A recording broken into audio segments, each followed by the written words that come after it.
રાજ્યના કૃષિ અને પશુપાલન તથા જૂનાગઢ જિલ્લાના પ્રભારી મંત્રીના અધ્યક્ષ સ્થાને જૂનાગઢ જિલ્લા સહકારી બેંકની સાધારણ સભા યોજાઈ।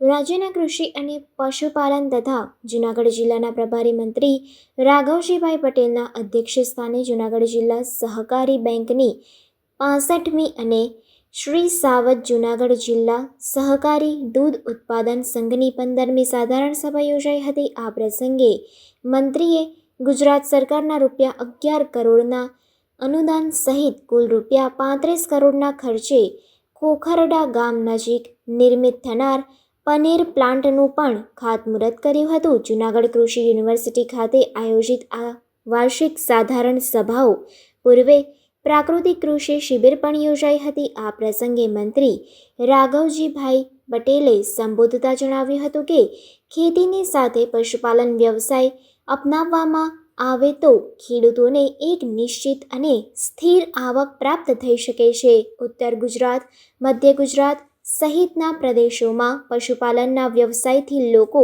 સમૃદ્ધિ તરફ વળ્યા છે।